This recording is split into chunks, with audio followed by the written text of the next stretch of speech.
So I'm going to be introducing Terry Roberts, founder, president, and CEO of WhiteHawk, Inc. So Terry is a global risk analytics, cyber intelligence, and national security professional. She has over 20 years of executive level experience across government, academia, and industry.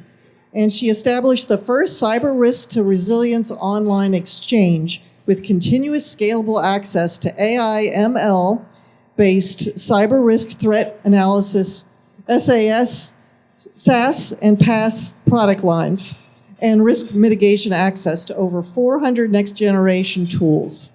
Previously, Terry was the task VP for cyber engineering and analytics, running all cyber and IT, financial and business analytics across innovative technical services. Prior to task, Terry was an executive director of the Carnegie Mellon Software Engineering Institute, leading the technical body of work for the U.S. interagency.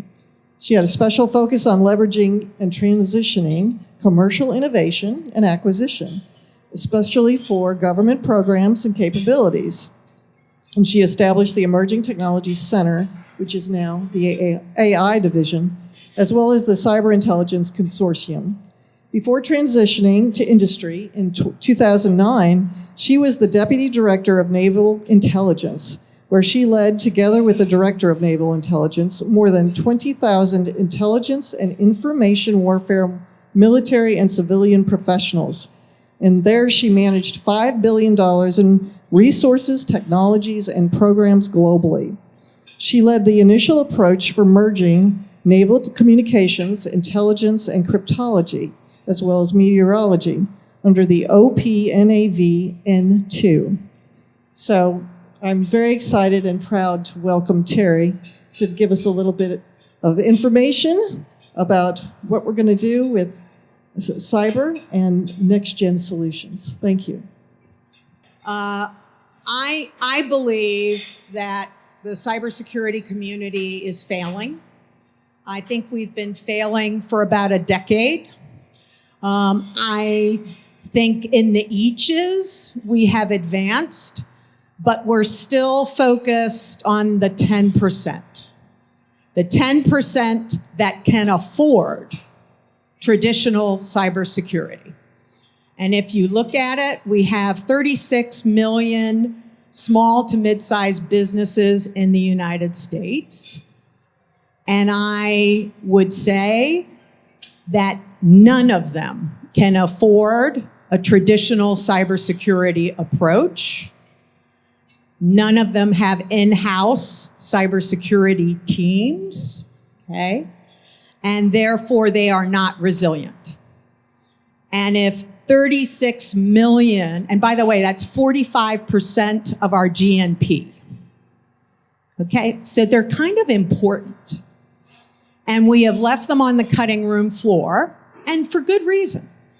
There's no entree point, right? Who are you going to talk to? How are you going to target them? So even if you did have affordable solutions, it's a tough way to, make a business, right? So for the most part, we haven't. And what we tend to do is we talk to them about best practices, and we talk to them about, pen testing and cybersecurity awareness training, and maybe a cyber liability insurance policy, and then we walk out of the room, okay? What's really bad about this is the critical infrastructure sector is 90% small to mid-sized entities. So our energy sector, our water systems, right? Our K through 12, the identities of our kids are stolen every day en masse by state actors, okay? So what I'm going to talk to you about is a next generation approach to how we can address that issue. So keep in mind, I'm not talking about the 10% who have big budgets. I'm talking about the 90% who have nothing. Okay. Sorry, there's a delay. I might just stand here.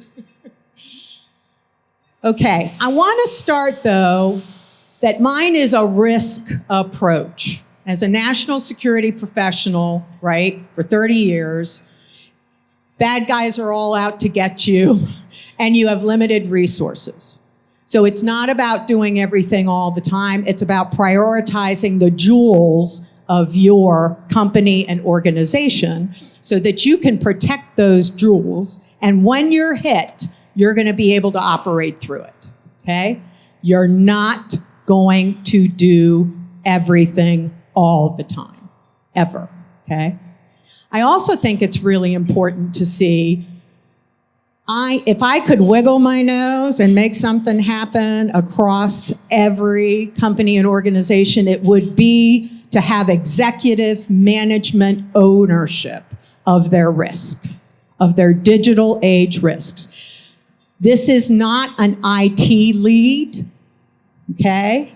This is not an office manager lead. This is an executive team, management team, sitting down and going, okay, how do I sell my stuff? I sell it on my website. If my website goes down for 48 hours, I'm up you know what, okay? Or I communicate with all of my clients via email. If my email is compromised, I can't do business. Do you see what I'm saying? So you get together as an executive management team and you talk through that to decide what are the jewels, okay? Nonprofits, it's your membership database.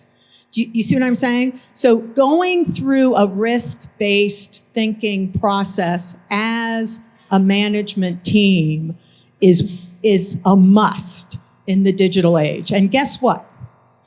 Liability, right? What usually, we don't even know how many small businesses go out of business every year because of a cyber event, because they're not reported.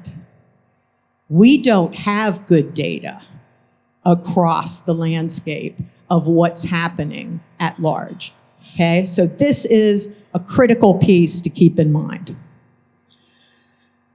I love FBI data because it's actual events that have been reported and investigated.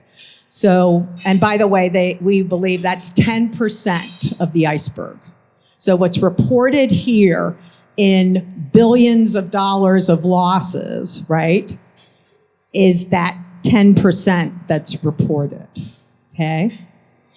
And Kentucky as a state needs to know where you map here and needs to see across your critical infrastructure where you map here. By the way, healthcare still #1 target, okay? And they are not systemically resilient. It's the same cast of characters and bad actors that we've actually had for the past 20 years. So I got into cyber in the late 90s when I ran scientific and technical intelligence for the Navy, and we were putting networks afloat. And it was the same bad guys then, and it's the same bad guys now. But let's not underestimate state actors, okay? North Korea, China, Iran, and the best are still the Russians. I started dancing with the Russians in the late 80s, and they are still one of the most, I would say, the most capable hackers in the world, and the folks they train, right, in their ecosystem. And the FBI came out last year. They believe that China has systemic access into all of our water systems. Okay, and then the methodologies, the cyber threat over time. When I was at Carnegie Mellon, we used to say this is moving at the speed of software. Now it's moving at the speed of AI, okay? even when it was just software, right, not AI enabled, you could come up with malware within 24 hours and then script it and have it hit 1,000 businesses. And if only 50 businesses, take the bait, you make good money. Okay? So this is going to continue as long as they can rob us blind. As long as it's a great business model. And we, the strongest, currently, economies in the world, okay, we are highly targeted. I also work with the EU and with Australia, great economies, highly targeted. And everybody goes, well, what about Russia? They don't have a great economy. They're never targeted, okay? They follow the money. Okay, so let's think about this. What we have done in the cybersecurity community is we spent a ton on R&D. We've developed some amazing startups, but it's very additive, right? When I mentor cyber startups, the first thing I say is, if they implement your solution, what can they stop doing? And if they can't stop doing something, then why are they adding you? And instead, maybe you need to go to someone else who's already providing a capability and integrate your capability into that other solution. Because all you've done is made this a complex nightmare for everybody. Okay, so cyber risk and threat, without going into all the details, basically an industry of cyber risk monitoring and cyber threat monitoring started at least 20 years ago, okay? I've been tracking the allied capabilities in this space, and I currently partner with about 25 of them. You know some of them. So the Mandiants, the Dark Owls, the Cyvalence, the Risk Recon, BitSight, Security Scorecard, right? So it's a methodology. The threat side, they look at where your data sets are going, where your IP addresses have traveled, what's being sold in the dark net. And they also look at what are the trends of attacks, right? What are we seeing hit the financial sector? What are we seeing hit the energy sector, okay? The risk monitoring, think of credit monitoring. So it's all publicly available data. It's not proprietary, okay? It's seeing what's going in and out of your network without intruding.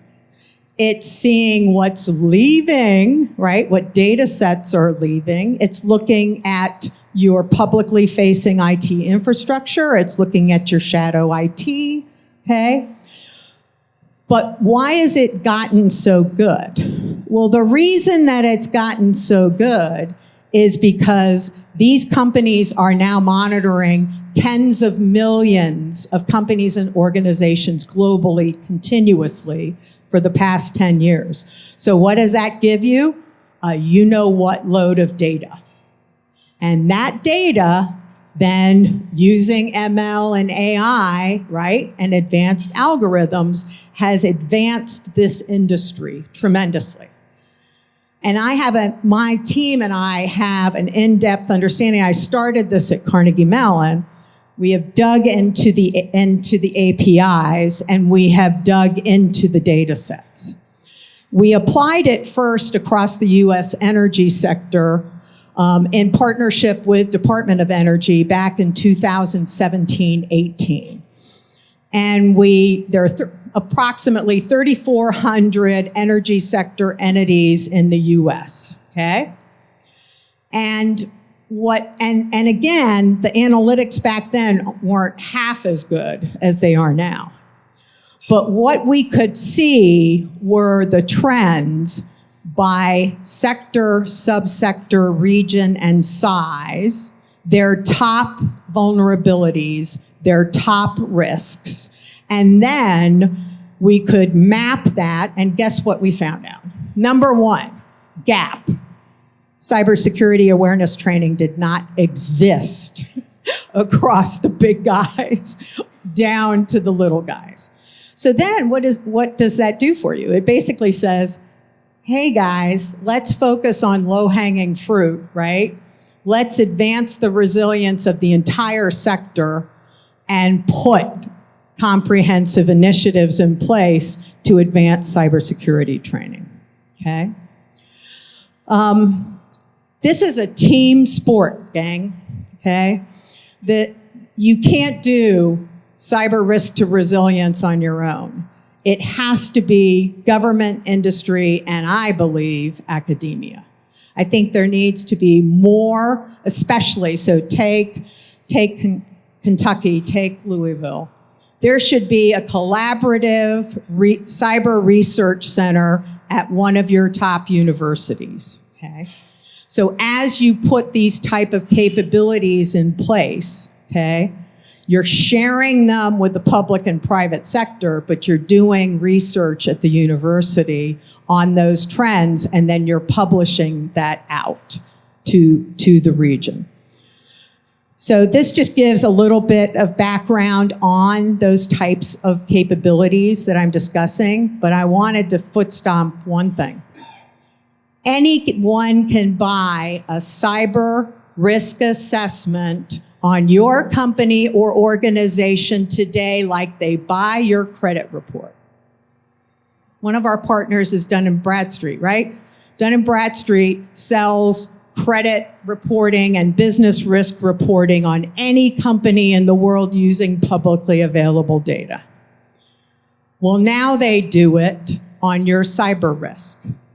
So one thing I recommend everybody do is buy the report on yourself. Don't you want to know, like with your credit report, don't you want to know when anyone else can see of you? And guess what? The banks have been using this for a decade, okay?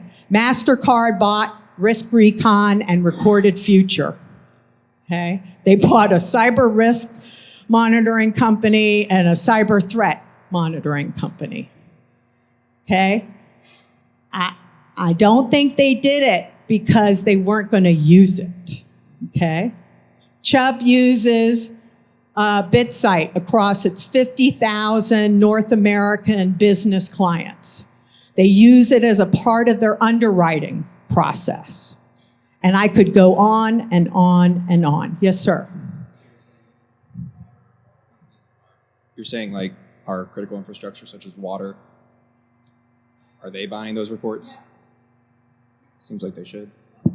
Seems. Okay, this is the pitch. State of Kentucky. How is the state of Kentucky spending their money on cybersecurity?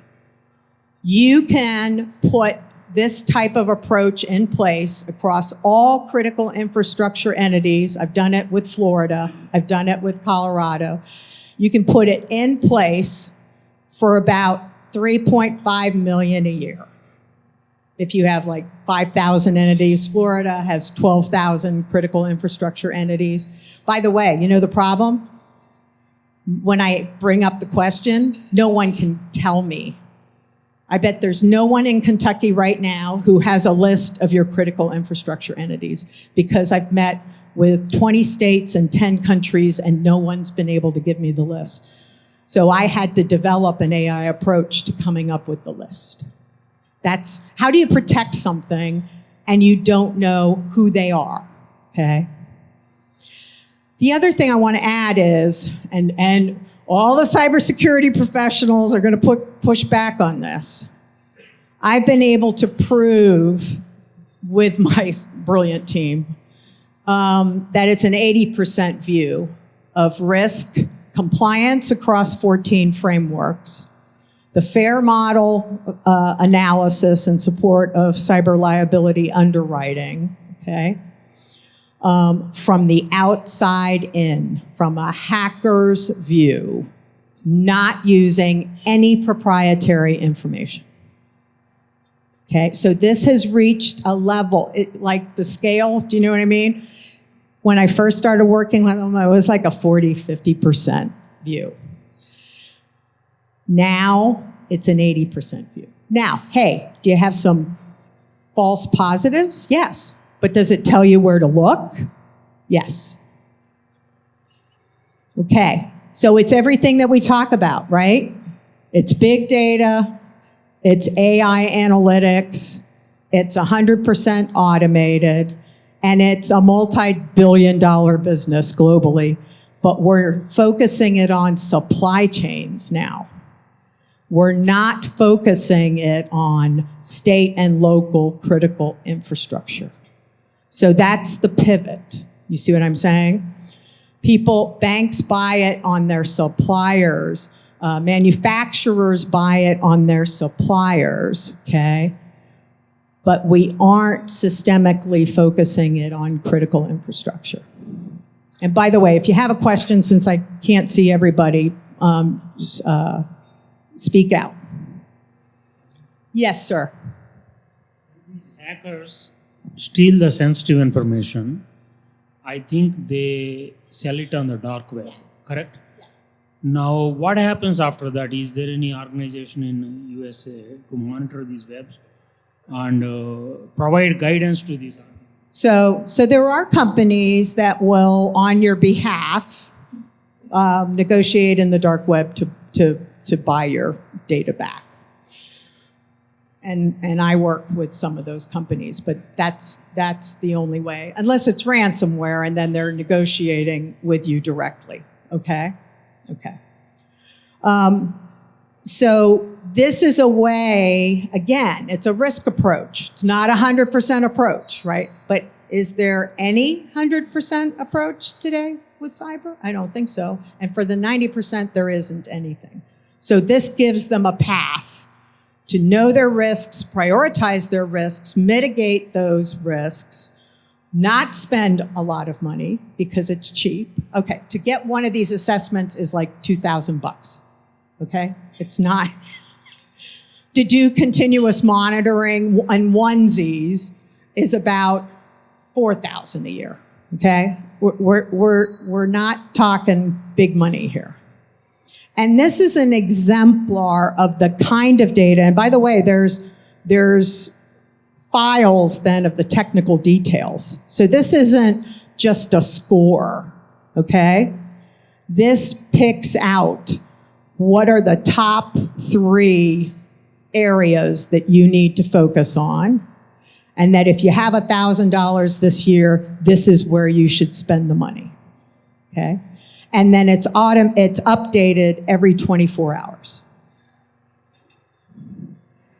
And then, I know it's hard to see this, but the idea is that the power, this is, when I started doing this across supply chains and doing it across thousands of companies, that's when I had the aha moment of the power of looking at by sector, subsector, region size, and the trends.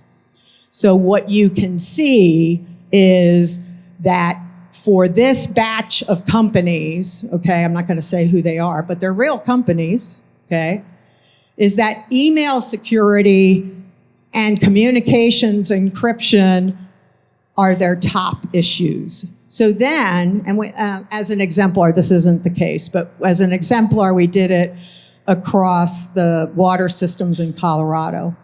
So then you can go to the water systems in Colorado and say, these are the top 3 things we're seeing. And then if you want your individual report, you can get your individual report. Again, when we did it across the energy sector, we first started with Department of Energy, the 97 energy sector entities, and the secretary basically built it into their risk management framework. So it doesn't mean they stopped doing everything else. A way to think about this is its satellite capability, right? So for those of us with a military background, right? You've got an operational area where you've got platforms and sensors, and so you can see, think of that as the network. You've got really good visibility within your network, right? And then guess what? Satellite capability comes in.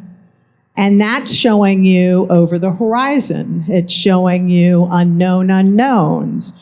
It's complementary, right, to that internal view. But if you don't have the internal view, it's the only view you're going to have. And by the way, I don't know anyone in national security or the military who would say, no, I don't want any satellite capabilities. I'm good. I'm good. I'm on the ground. You know, I got this. Okay? But this is what a lot of cybersecurity professionals say. Hey, I'm instrumented. I've got everything, you know, for the cyber sophisticated companies. I'm good. I don't need satellite. I don't need a hacker perspective. And I definitely don't want to know what anyone can buy on me. I hear that every day. Because I also have a program and budget background, I ran a $5 billion program and a $21 billion program. I believe that these approaches should be implemented at the state and local level as a service of common concern. So you're doing it, and you're sharing it, and you're sharing the trends with the public side, public sector side, by sector, and you're sharing and enabling your businesses, right? Your private sector community as well. So, as I have been meeting with states, cities, and countries, I keep asking them, right, how many critical infrastructure entities do you have? How many of those are small to mid-sized businesses that don't have any cybersecurity capabilities or budgets? How many, right, could you, if you implemented this type of approach, what could that mean? How could you do R&D, you know, with your universities? And by the way, there's another piece too. It plays into the universities. So these platforms also can be used to train interns, cyber analyst interns. So you can set up a pillar, a circle, right, of the monitoring, research at the university level, and then using the platform to do experiential internships that teach them the compliance frameworks, the maturity, the risk, the threat, and then how to work with organizations and companies to make them more resilient. So in closing, if you're going to do cyber risk to resilience at the state and local level, if it's not automated, if it's not scalable, if it's not actionable, meaning those assessments go to each company and organization, they understand them, they get it, they know what to do, right? And it's not accessible to the 90%, then you're not going to get there, okay? And we're just going to continue to be robbed at the speed of now, AI attack. So I'm looking for pilots. I just implemented at the city of Atlanta, across their agencies and across their key software hardware suppliers integrated into their architectures. You need to build a city, so you need the partnerships across the cyber technology companies, right? To then come in to address the top risks that are identified. So what you're really establishing is an ecosystem, right? At the state and local level.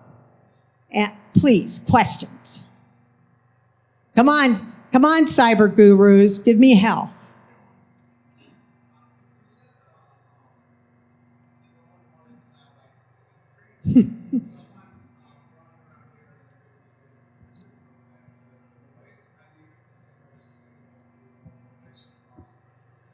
So first of all, satellite is both communications intelligence and imagery.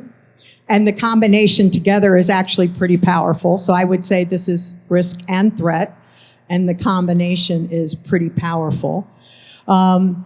Remember, we're not trying to make something perfect for the 90%. We're trying to get the 90% off the floor. Do you see what I'm saying? So if I, with the assessments, if I can get you here, okay, and then you dig in a little bit, right, then I might be able to get you here. I'm never going to get you here.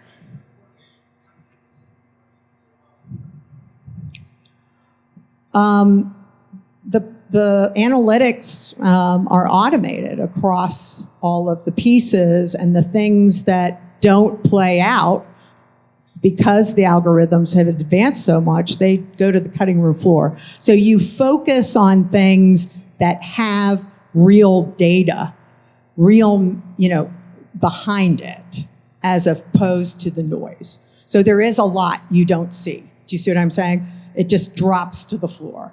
And then you focus on where you have real data with real measures and metrics that you can dig into. So a good question, sorry. Yes, sir.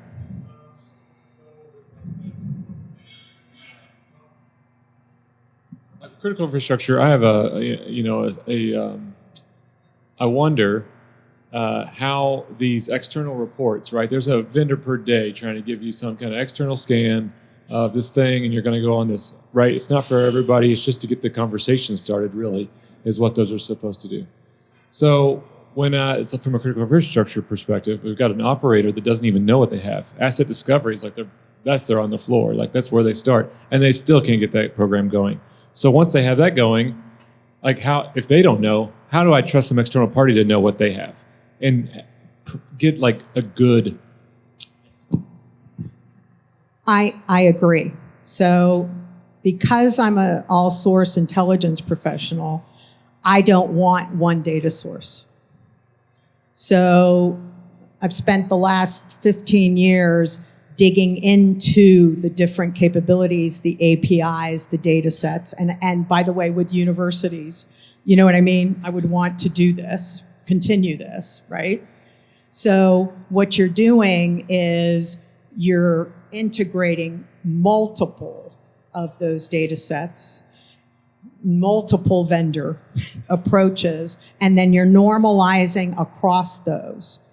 And then you're continuously vetting the new, you know what I mean, the newer advanced capabilities. So this is a continuum. Do you see what I'm saying? This isn't, I'm going to start with one vendor and I'm going to stick with that one vendor and we're good. No, we're never soup. And then I would also add, there's also capabilities for monitoring OT, okay, as well.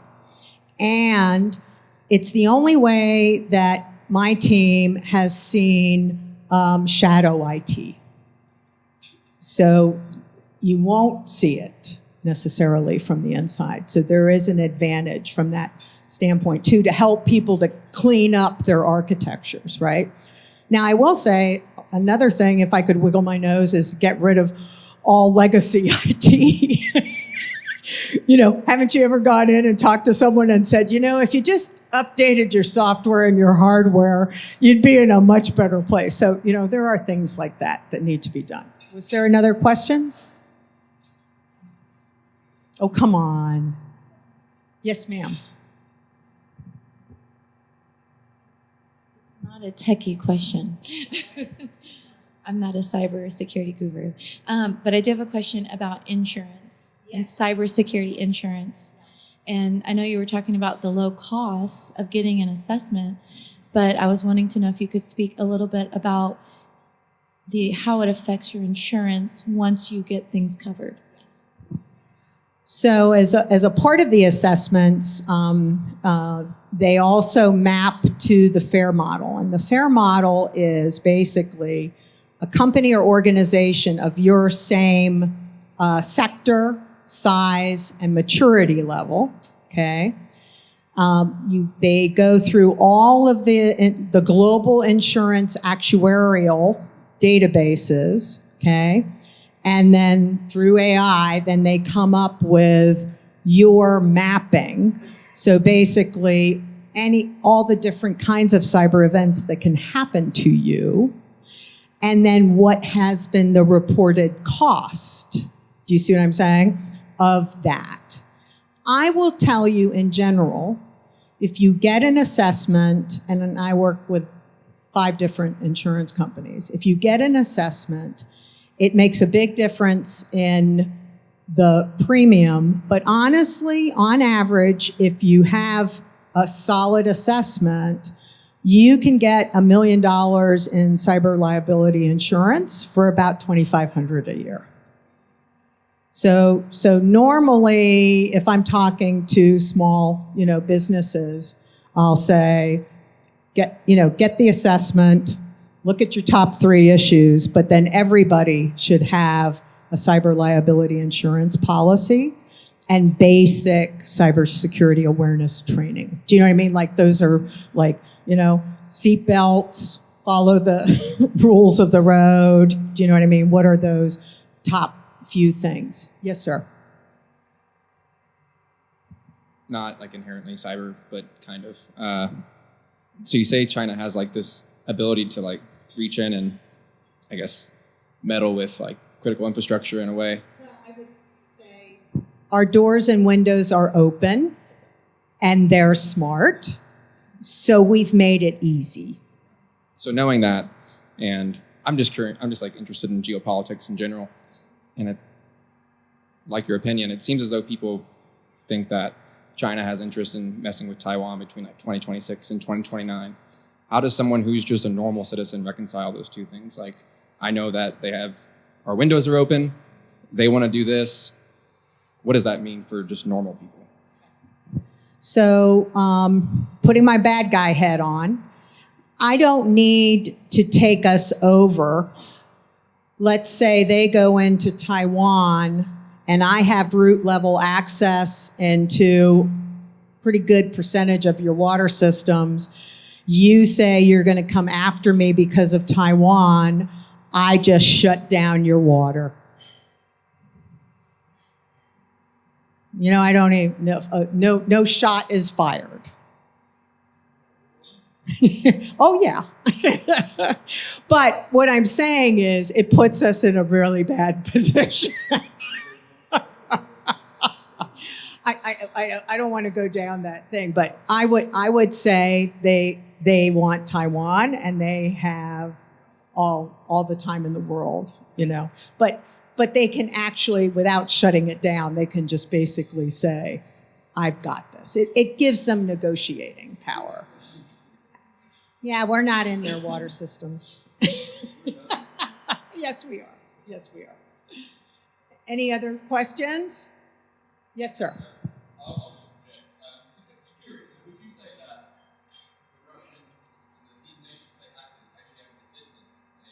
Yes.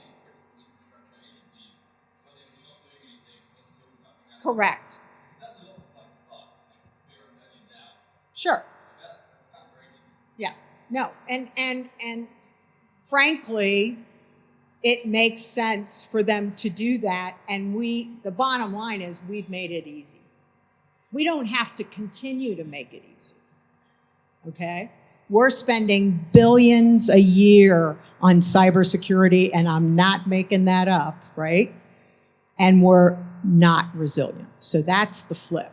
It's not what we're spending, it's what we're spending it on. We're spending it on traditional cybersecurity for the 10%. And we could be spending the same amount of money and making everybody resilient. Yes, the question I would have is, are we the worst of the bad, or are we the good of the worst? So, right? So from a U.S. perspective, is China... Well, we don't target their industry the same way that they target our industry. we target things. I think we have a good sense of their resilience levels.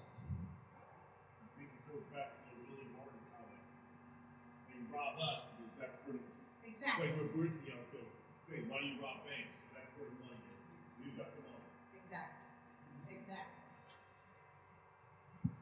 When you do get an audience with any of the municipalities, do they know about the state and local cybersecurity grant program, the money that's available for them to help them with this resilience? They do. I do think, and I must admit I'm behind, but there were quite a few programs last year that I don't think exist any longer. So there were more resources available previously than there are now. And as you know, as an executive order, cybersecurity responsibilities were pushed down from the federal level to the state and local level just this year. So this is also a change, right? And the programs that the Department of Commerce and Department of Education and no longer exist at that scale. So that's why this should be an awakening for states and cities that they need to own this in a way that they didn't previously have to own on their own. Okay.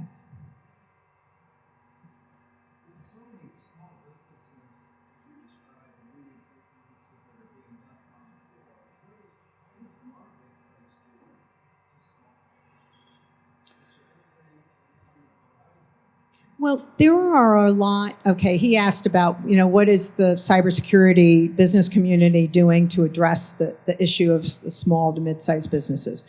So most cybersecurity companies have worked to try to provide something, but again, the sales cycle is really tough.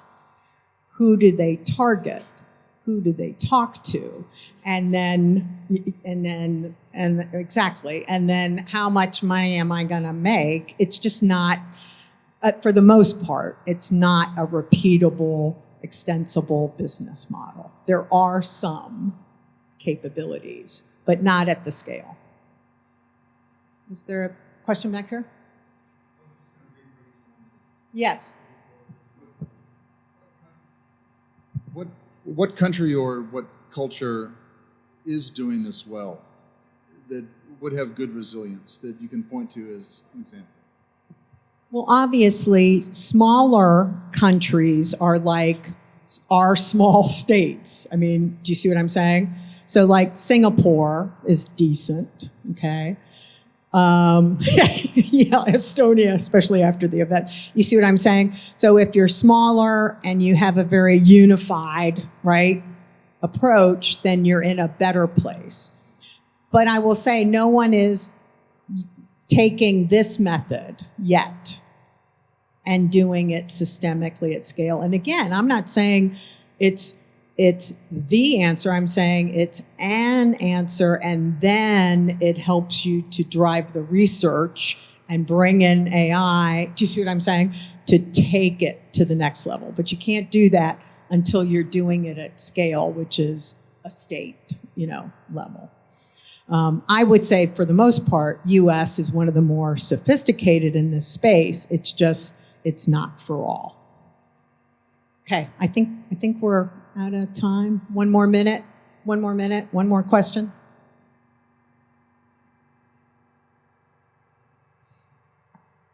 I just want to make a quick comment to tie your cyber liability insurance coverage and resources that are available for small business.